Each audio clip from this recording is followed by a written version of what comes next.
इस देश में धार्मिक युद्ध भड़काने के लिए केवल और केवल सुप्रीम कोर्ट जिम्मेवार है। सुप्रीम कोर्ट अपनी सीमा से बाहर जा रहा है। लफ्जों में आग हो तो पानी भी उबाल खाता है, और जब आग बोलने लगे तो संसद भी सवाल खाता है। नमस्कार, आप देख रहे हैं जनता दरबार न्यूज और मैं हूं BL मान। आज हम बात कर रहे हैं उस सांसद की जिसकी बोली में बारूद है और बयानों में बार बार विस्फोट होता है। नाम है निशिकांत दुबे। गोडा से 4 बार के सांसद, पर पहचान सिर्फ एक सीट से नहीं बल्कि अपने अंदाज से बनाते हैं। अगर संसद में तीखे शब्दों से मिसाइल छोड़ी जा सकती तो गोडा से सांसद निशिकांत दुबे देश के डिफेंस मिनिस्टर होते, लेकिन अफसोस वो सिर्फ बीजेपी के अनगाइडेड मिसाइल बनकर रह गए हैं, जो कब, कहां और किस पर गिरेंगे कोई नहीं जानता। जी हां, जब बाकी नेता सुबह की चाय पीते हैं तो दुबे जी सुबह सुबह ट्वीट फोड़ते हैं। संसद में किसी दिन चुप रह जाएं तो लगता है कुछ तो गड़बड़ है। हो सकता है ट्विटर डाउन हो गया हो। भाषा तीखी, तेवर बगावती और स्टाइल बिल्कुल रॉकेट की तरह। एक बार छोड़े गए तो या तो चर्चा बनते हैं या पार्टी को सफाई देनी पड़ती है। निशिकांत दुबे की राजनीति में बयान हथियार हैं। जब बोलते हैं तो उनके शब्द वायरल नहीं, विस्फोट करते हैं। दुबे जी के हर बयान के बाद पार्टी स्पोक्सपर्सन की एक्सरसाइज शुरू हो जाती है।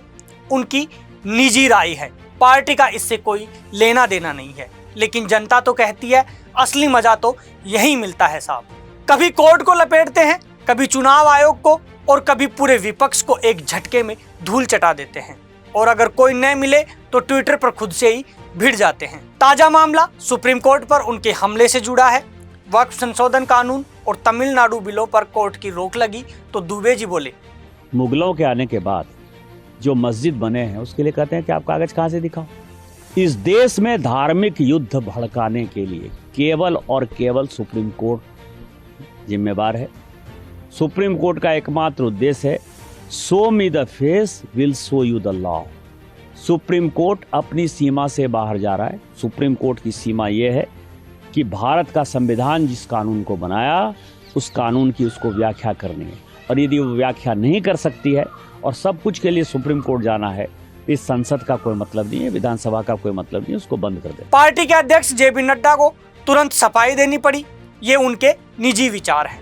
मतलब साफ था, बयान निशिकांत का, पर जिम्मेदारी पार्टी नहीं लेगी। सिर्फ अदालत ही नहीं, पूर्व चुनाव आयुक्त SY कुरैशी पर भी हमला किया। बोले आप चुनाव आयुक्त नहीं, मुस्लिम आयुक्त थे। दुबे जी ने जोर दिया कि झारखंड में बांग्लादेशियों को वोटर उनके कार्यकाल में ही बनाया गया। राजनीतिक हिट 2023 में दुबे जी ने संसद में इतना तीखा आरोप लगाया कि मिर्ची मोइत्रा यानी महुआ मोइत्रा तक जल गई। 2023 में निशाना साधा तृणमूल सांसद महुआ मोइत्रा पर आरोप लगाया उद्योगपति दर्शन हीरानंदानी से पैसे लेकर अडानी पर सवाल पूछती थी। लोकसभा स्पीकर को चिट्ठी लिखी, जांच की मांग की।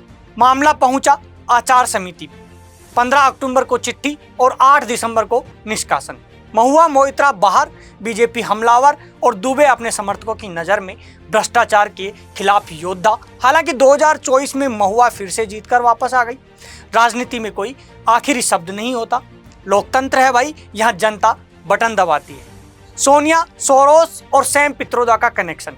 दुबे जी के आरोप इतने इंटरनेशनल हो जाते हैं कि सोचिए, एक और संसद, दूसरी ओर जॉर्ज सोरोस। कह रहे हैं राहुल गांधी का अमेरिका दौरा, सैम पित्रोदा की चाय और फंडिंग सब प्लान था। इतना स्क्रिप्टेड प्लॉट तो हॉलीवुड में भी नहीं मिले। दिसंबर 2023 में दुबे जी का एक बयान आया था, राजीव गांधी फाउंडेशन का जॉर्ज सोरोस से सीधा रिश्ता है। दावा किया राहुल गांधी की अमेरिका यात्रा सोरोस के फंड से हुई थी। कांग्रेस ने कहा बेबुनियाद आरोप है, लेकिन मुद्दा फिर भी बना रहा। कश्मीर की आजादी, FDL, AP और सोरोस के पैसे, जबरदस्त बयानबाजी जिसकी गूंज संसद से स्टूडियो तक गई। 4 दिन से विपक्ष बोलने नहीं दे रहा है। सबसे पहला सवाल यह है कि FDL, AP जो कश्मीर को अलग देश मानता है, उसके साथ राजीव गांधी फाउंडेशन के सोनिया गांधी के साथ क्या संबंध है जिसको सोरोस फंड करता है? सोनिया और सोरोस का रिश्ता क्या है? दूसरा सर, नाम्बियार कमेटी की रिपोर्ट ये कहती है 150 करोड़ का घोटाला सैम पित्रोदा ने किया। ओवरसीज फ्रेंड्स ऑफ कांग्रेस का वो चेयरमैन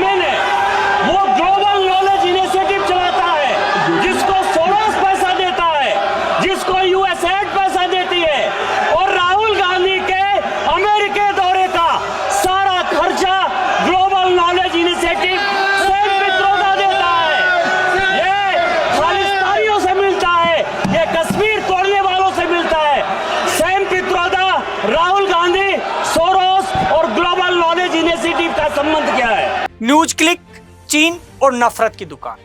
कभी चीन से फंडिंग का आरोप, कभी अनुच्छेद 370A जोड़ने की बात, फिर वक्फ कानून पर सुप्रीम कोर्ट को ही आड़े हाथ लेना। दुबे जी का एजेंडा साफ है, बिना रुके बिना झुके सब पर तीखे तीर छोड़ना।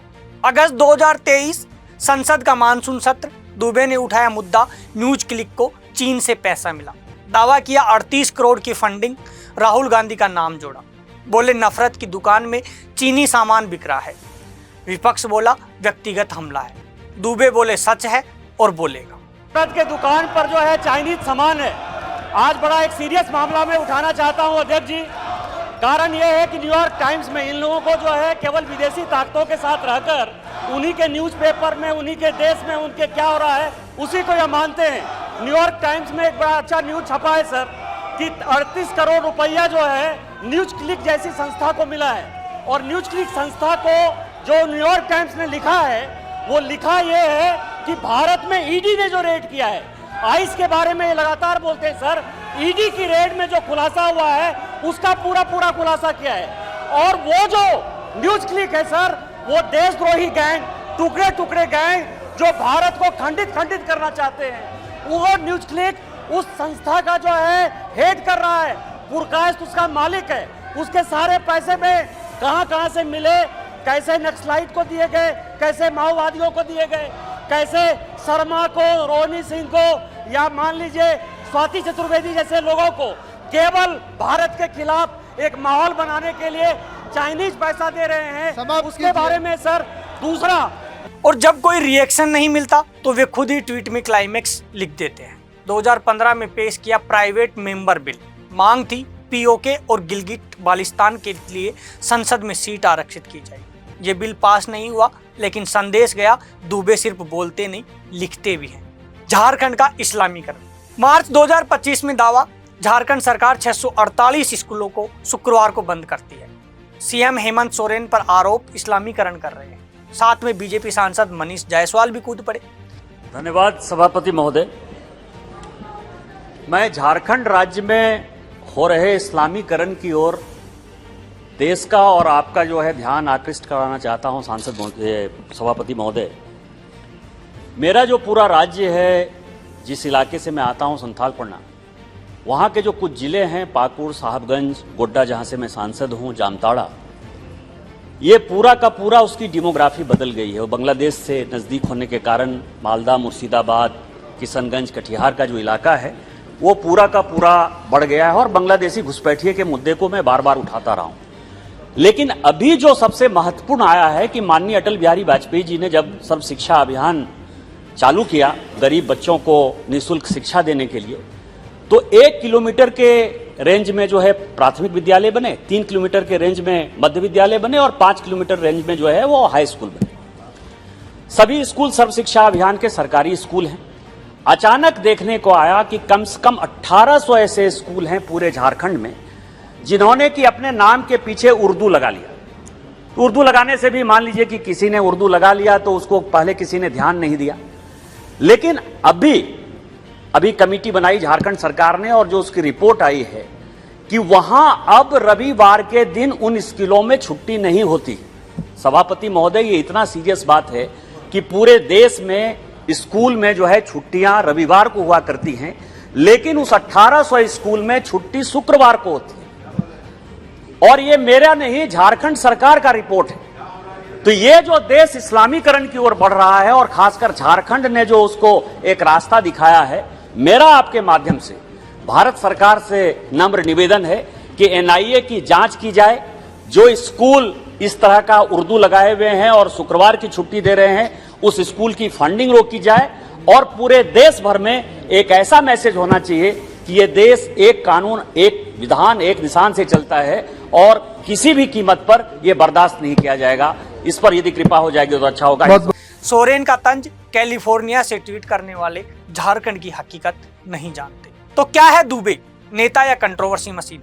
सवाल बड़ा है, क्या निशिकांत दुबे बीजेपी के गाइडेड मिसाइल बन चुके हैं जो निशाने पर जाता है लेकिन दिशा पार्टी तय नहीं करती? बोलते हैं और ऐसा बोलते हैं कि संसद का स्पीकर भी कान खुजला ले। उनके बयान पार्टी को असहज करते हैं लेकिन चुप नहीं कराते। क्यों? क्योंकि राजनीति में फायर ब्रांड का भी रोल होता है और निशिकांत दुबे उस रोल में फिट बैठते हैं। दुबे जी की राजनीति कुछ वैसी ही है जैसे बॉलीवुड की मसाला फिल्म, एक्शन, ड्रामा, सस्पेंस और कभी कभी सेंस भी। उनके समर्थक उन्हें फायर ब्रांड नेता मानते हैं, विरोधी उन्हें पार्टी की परेशानी कहते हैं और बीजेपी वो कहती है हमने ऐसा कुछ नहीं कहा। लेकिन एक बात तय है, जहां बयानबाजी हो वहां दुबे जी का नाम जरूर होगा, संसद हो या ट्विटर। ये जनाब देश की राजनीति के टीआरपी मशीन बन चुके हैं। अंत में बस इतना ही कहना चाहूंगा कि हर तीर पे लिखा होता है किसी का नाम। निशाना जब लगे तो शोर मत करिए, क्योंकि ये राजनीति है साहब, यहाँ वार भी सोचकर किए जाते हैं और बयान भी। ये थी निशिकांत दुबे की बयानबाजी की कहानी। आप क्या सोचते हैं हमें कमेंट में बताइए। जनता दरबार न्यूज़ से जुड़े रहिए, क्योंकि हम लाएंगे आपके लिए ऐसी ही सटीक और तीखी खबरें। नमस्कार।